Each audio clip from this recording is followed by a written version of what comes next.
Michael, we usually leave our recommendations until the end of the podcast, but this one can't wait. So many of our friends in the film world have been talking about Conclave, the new film about one of the world's most secretive ancient rituals, the selection of a new pope. And at long last, it's coming out on October 25th.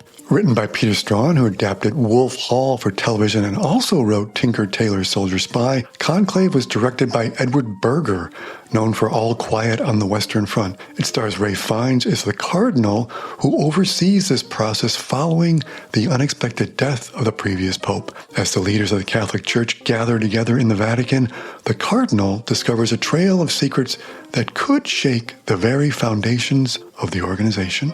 It's a gripping story enacted by an all-star cast, including Stanley Tucci, John Lithgow, and Isabella Rossellini. All are magnificent, and critics are calling it as electrifying as it is divine. So please put it on your watch list. Conclave, out only in theaters on October 25th from Focus Features. Get your tickets now at conclavethefilm.com.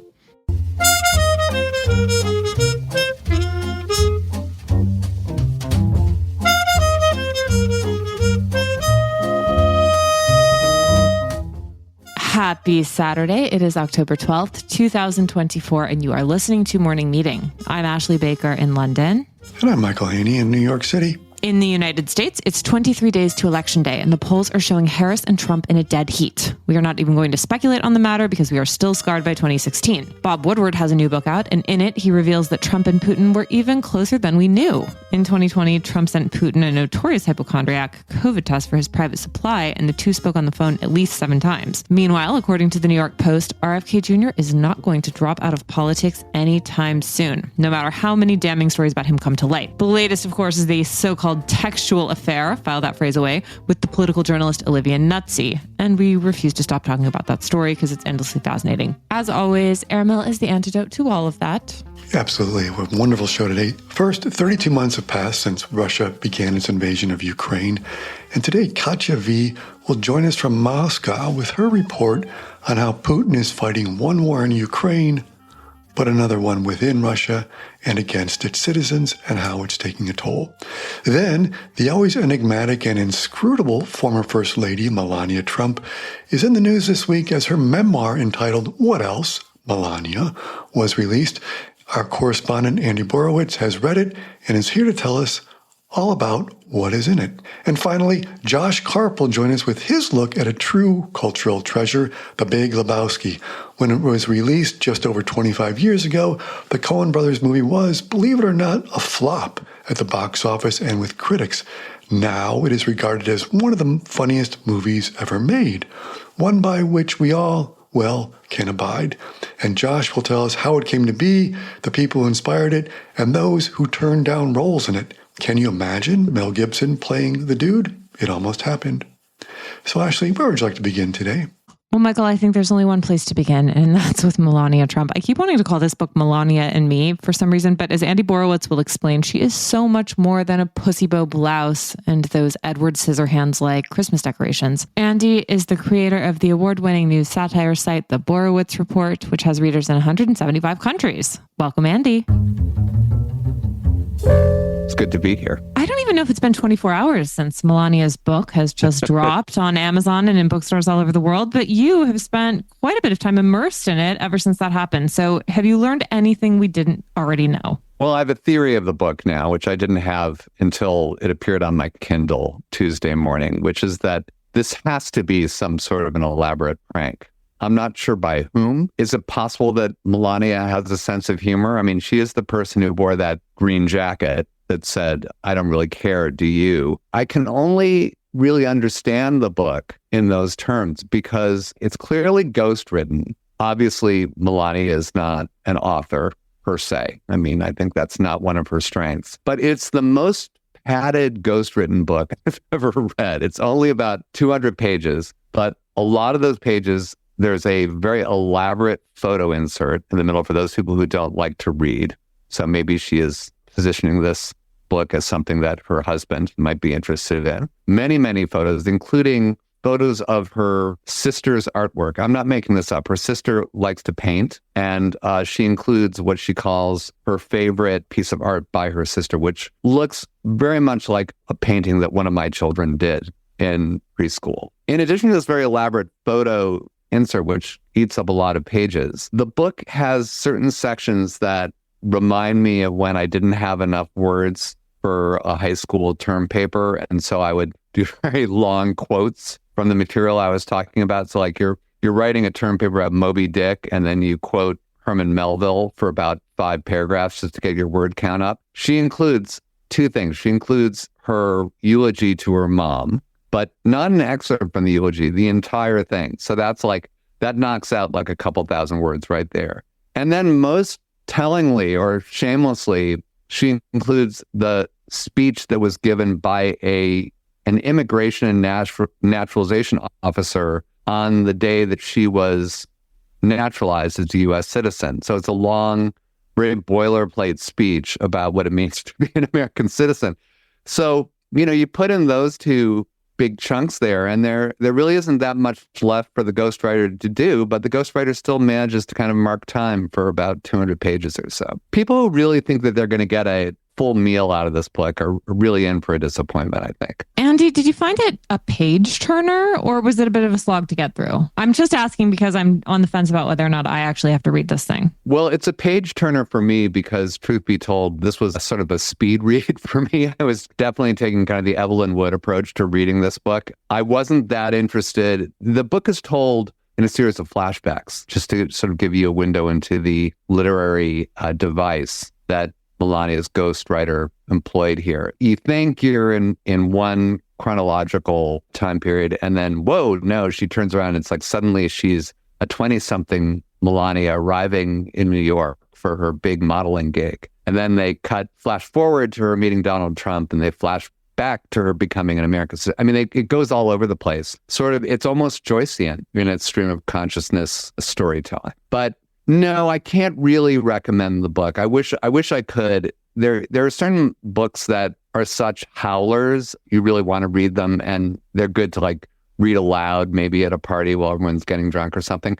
This is just really Dullsville. It's just really, really boring. There are not really big revelations. And I mean, I guess most of the big storylines about the book, the things that were supposed to lure us into buying it, were revealed ahead of time, like the fact that she says that she is pro-choice. She's in favor of a woman's right to choose, which really makes you wonder what her conversations with her husband are like. But leaving that aside, okay, so Melania Trump is pro-choice. Is that interesting? I'm not so sure that's very interesting. That was like in the ether for about a day. And there really aren't any other bombshells. I mean, she and Donald Trump both like Elton John. I mean, if that's the kind of reveal that you're looking for, then maybe it's for you. But this is what happens when a Sphinx writes a book. I mean, there's nothing that comes out of it, right? It probably would have been better if we had AI generate it, right? Well, it reads actually kind of like that. It does read like, I wonder if we, had chat with us right now and we dictated and we said, write the first paragraph of Melania Trump's book. That seems like a good assignment for Airmail. I mean, I think maybe Airmail should run with that. Or you could have just given AI the manuscript and said, juice it up a little bit, put some blood in it. That's true. This is a very sanitized official document. There's much juicier stuff in the 900 pages of Project 2025. I mean, that's for fans of sci-fi, dystopian fiction like, Margaret Atwood's I recommend that.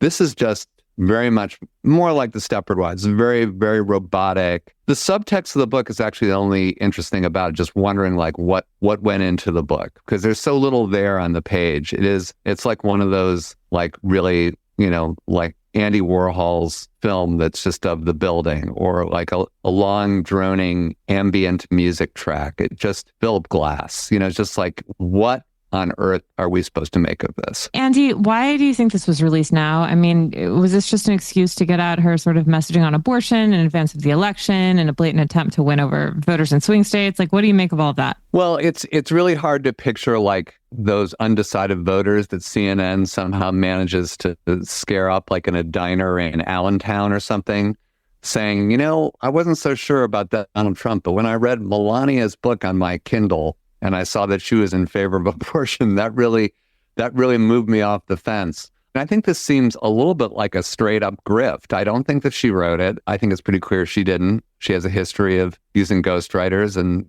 Michelle Obama when available. And I think she, it is doing very well so far on Amazon. I think it was like number 2 on the day before it was released. I don't know what it's doing now. But I mean, I think, you look at it, it's a $40 book. Who is going to spend $40 for a memoir by Melania Trump, unless they're comparing it to like buying a $60 Trump Bible, and then it seems kind of like a reasonable purchase. Andy, I love the way you think. Let's end on that hopeful note. Thank you so much for joining us and for reading this book. So once again, we don't have to. Have a great week. Thanks, guys. Thanks, Andy. Michael, I've really been missing Melania, but I feel like Andy just gave us all the dose I can handle, in fact. And now we don't actually have to finish the book. I don't know if there's an audio version where she's reading it. That would be the dream. I don't actually know if I'd be able to recognize her voice, honestly. Anyway, that's another story. Yeah, another story. Well, speaking of voices we actually want to hear from, so Katya V is one of the few voices that's coming out of Moscow at the moment. She is a poet, she is a teacher, and she has an incredible perspective on what life is like in Russia today. Welcome, Katya. Hello, Michael and Ashley. It's such a rare treat to speak with you because there are so few reports out of Russia these days, especially to Western audiences. And we'd love to hear from your point of view what life is like on the ground in Moscow. So let's start with your day-to-day life. How are things different now than they were before the war? In many cases, it seems like they aren't very different because you go on doing your job, running your errands, but something is lost and something is shifting in everything. Like when you want to grab a coffee, you have to see a militarist poster that is calling people to join the army.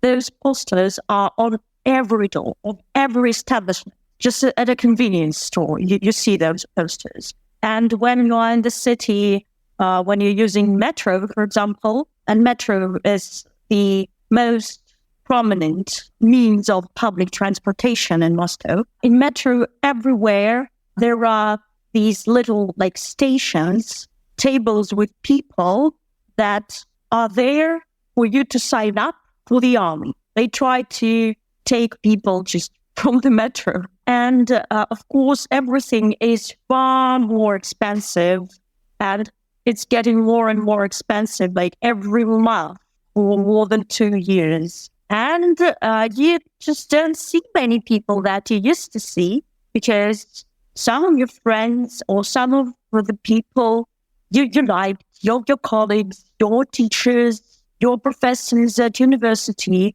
they're gone. And some of the people you admired, they are either gone or imprisoned or dead. And it can be felt.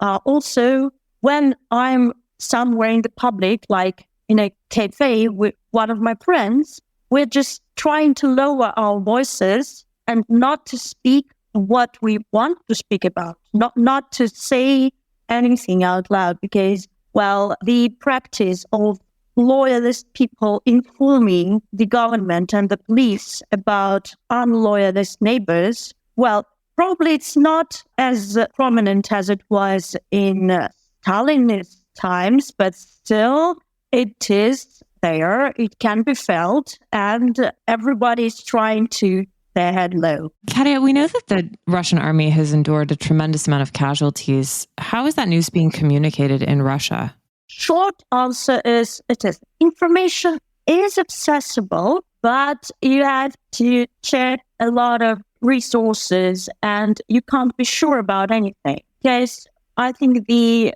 main goal of Russian propaganda is not to persuade everybody to believe in Putin and Russian nationalism, but to persuade everybody that nothing can be believed and that all news is fake. And this kind of feeling is very much in the air. Katya, I think that's one of the really insightful notes you make in your report this week, which is, you say with the war, with even the drone attacks on Moscow and everything, there's this veneer of nationalism that the government has laid out there to sort of remind everyone of the motherland. But then you say, despite all the war, it seems like the government has achieved what it wants with its citizens, which, as you say, quote, they've been grooming us for all along, which is apathy, right?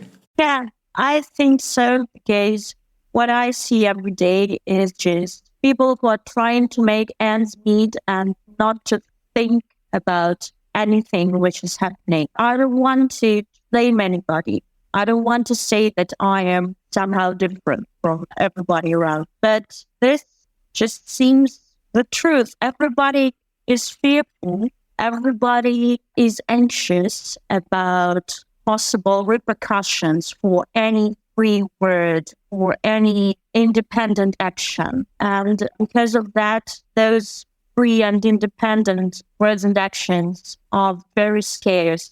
And people are just trying to survive, which, taking into account the very, very, very high prices for anything, can be understandable. But even when I want to have a talk about the current events in the regions which are in the war, or when I want to have another political conversation, I always weigh my options, because first, those kinds of conversations are not safe to have, but I think that I still can have them at home. I don't think that it is unsafe to say things in your kitchen. So it's like in the 70s.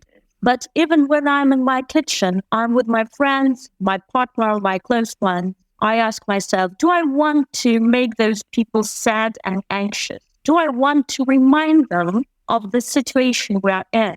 And in many cases, it just doesn't seem a good option because everybody's tired. Katya, Navalny died in February, and he was such a beacon of hope and freedom and potential for many Russians. Has anyone stepped up, to fill his shoes? Like, is there anyone in the public sphere that has a Navalny-esque quality or characteristic who's a similar force in the ecosystem over there? I don't think so. Navalny had a very unique kind of charisma. I don't think that he can be replaced by anybody. It's still very a heavy topic for many.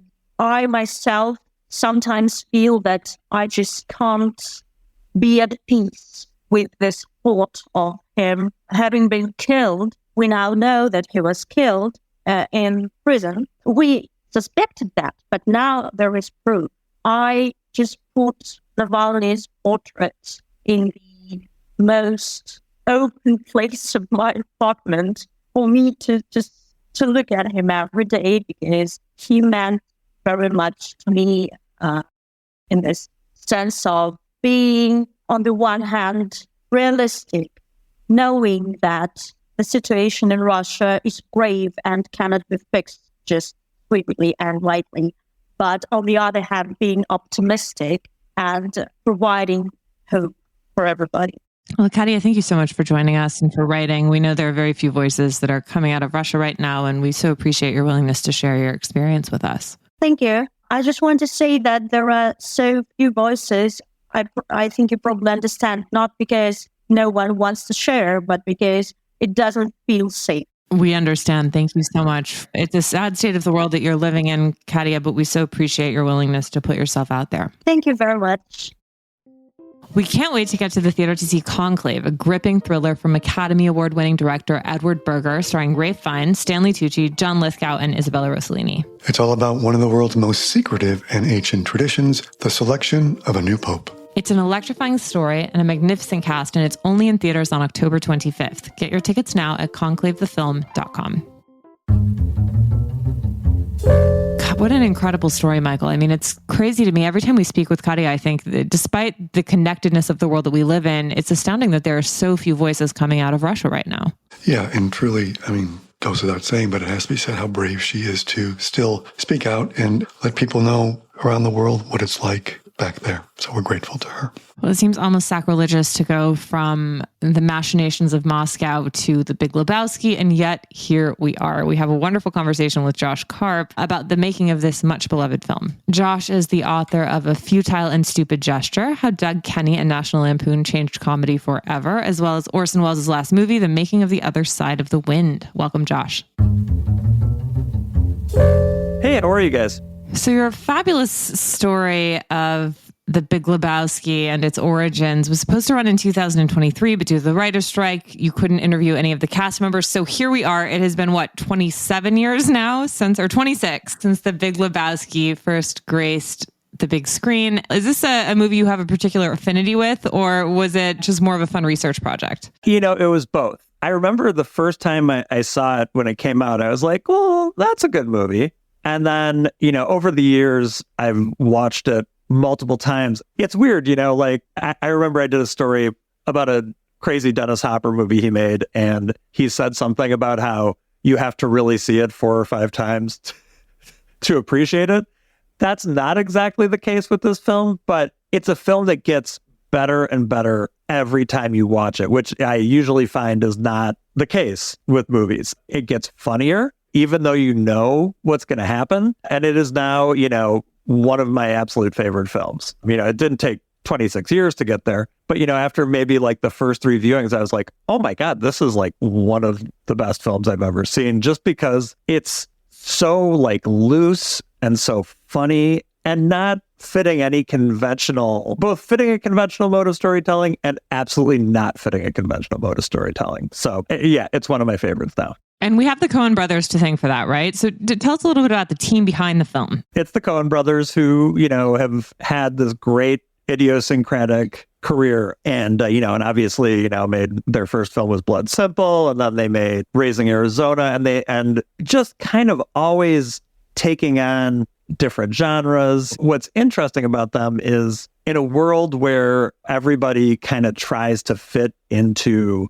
a genre or makes a certain kind of movie, they do what they want, which I think is really not the way Hollywood works, but they've carved out this niche where they just do the movie they feel like doing. They were really the team, they wrote it, started writing it in 1991 and finished it, but they wound up making Fargo first. But when they made Fargo, which is such a quirky movie, then they won an Academy Award for it. One of them, I can't remember if it was Joel or Ethan Coen, said something like, they're like, well, the lesson we learned from Fargo winning the Oscar is you might as well just do whatever the hell you want, because they had no thought that Fargo would be nominated, much less win an Oscar. And that was kind of when they decided, they're like, well, let's just make The Big Lebowski. We love that project and let's do it. It's a crazy movie with crazy backstories you report in your story this week, based on some real characters, real people that they knew in their lives. But, also just as you reveal, like they wanted Marlon Brando to play the Big Lebowski at one point. They wanted Mel Gibson to be the dude. Tell us a little bit like how it ended up. Now it just seems all so right. But some of the secrets that you revealed and down to wardrobe and people like that, things like that. Yeah, I've written about the making of a lot of movies. And one of the things you kind of realize about a good movie is, you look at a film and you think, oh, it's got a great writer, it's got a great director, it's got a great cast, it'll be great.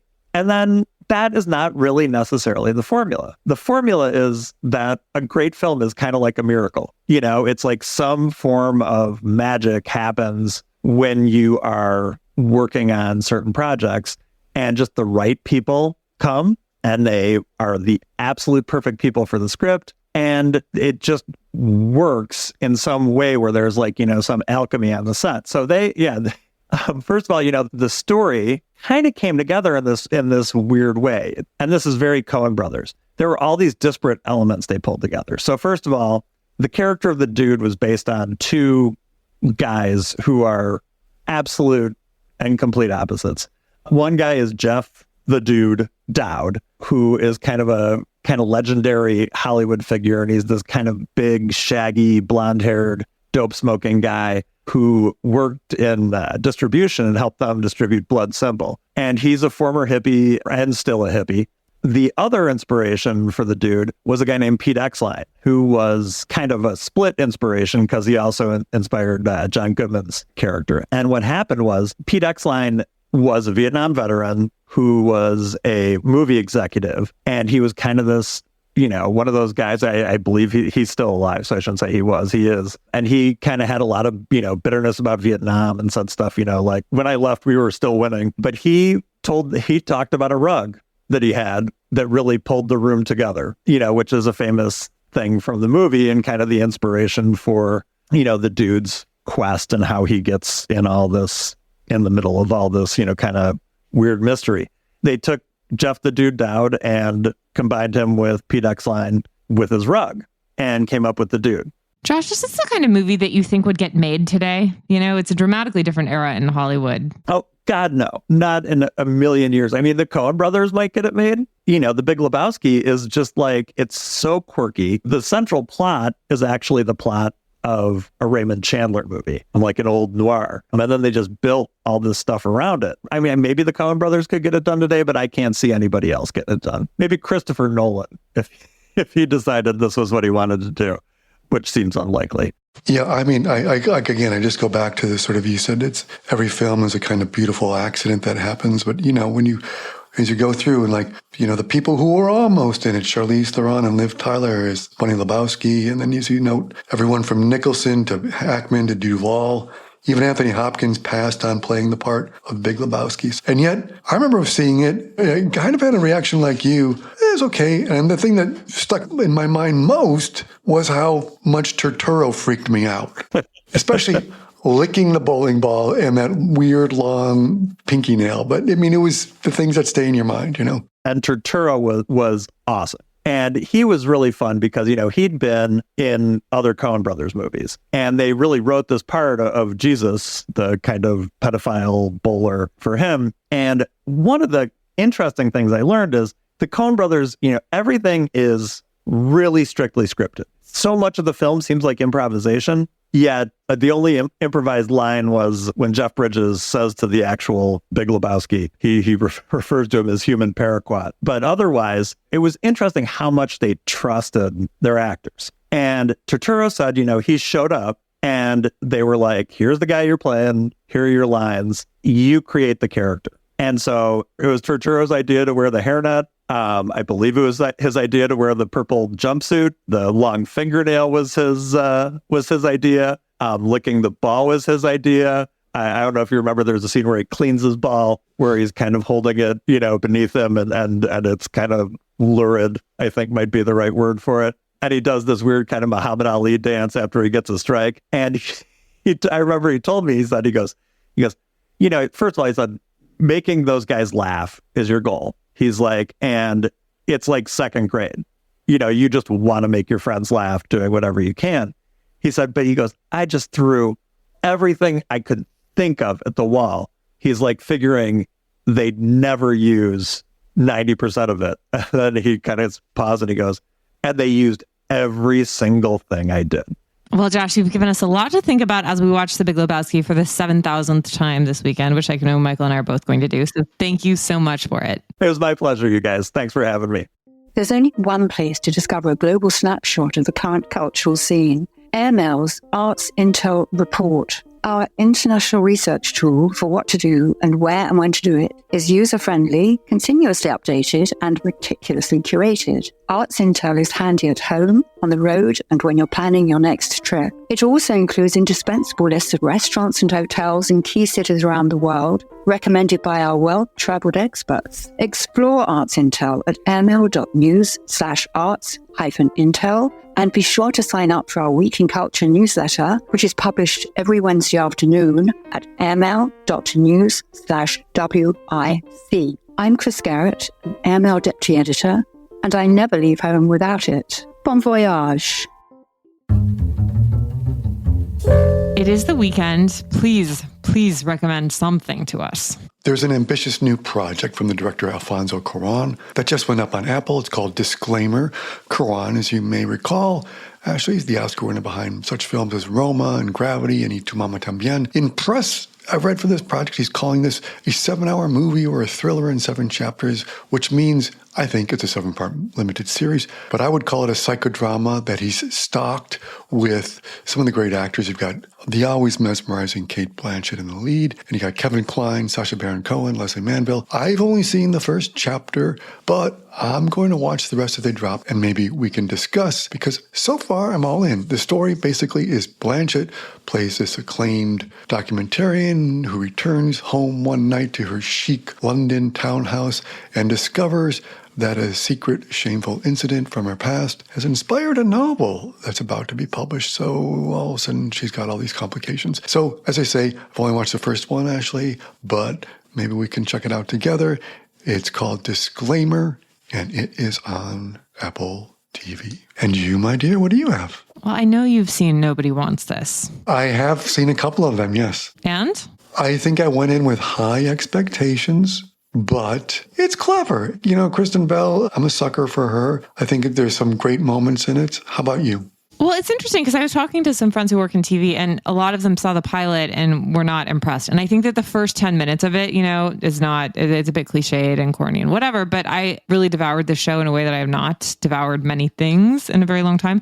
It just goes down so easily, Michael. This is a new series on Netflix that was created by Erin Foster, based sort of on her real life experiences, but it stars Kristen Bell as a sex positive podcaster who falls in love with a character played by Adam Brody, who is in fact a rabbi who is on the verge of a big promotion. And it talks about what happens when two people who might not be perfectly well matched in some ways fall in love and have to deal with the circumstances and fallout that surround that. I love the show. It's really funny and charming. Kristen Bell and Adam Brody have great chemistry together. The writing is really snappy. I've read a lot of criticisms of the show about its portrayal of Jewish women in particular, and I think that's all really valid, but I still find it just to be an awful lot of fun. And in this news cycle, Michael, where things in the Middle East are combusting by the minute and we've got the American presidential election leaving us all on edge, it's a bit of an antidote to some of the problems that are plaguing us. So I can't help but love the show. And on that note, we would like to thank our sponsor, Focus Features, and wish you all a wonderful weekend. Michael, will you please read us out?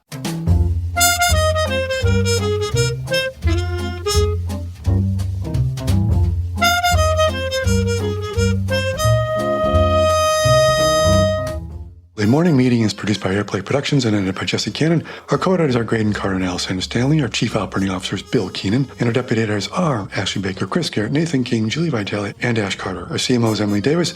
And our music supervisor is Randall Poster. The theme music is The Cute Monster by the Buddy Collette Quintet. A new edition of Airmail is published every Saturday, so please subscribe and enjoy all of our stories on airmail.news, which we update every day. You can also join us on Twitter and Instagram at Airmail Weekly. We will be back here next Saturday with another edition of Morning Meeting, but in the meantime, be sure to subscribe at Spotify or Apple Music. And most of all, thank you again for joining us.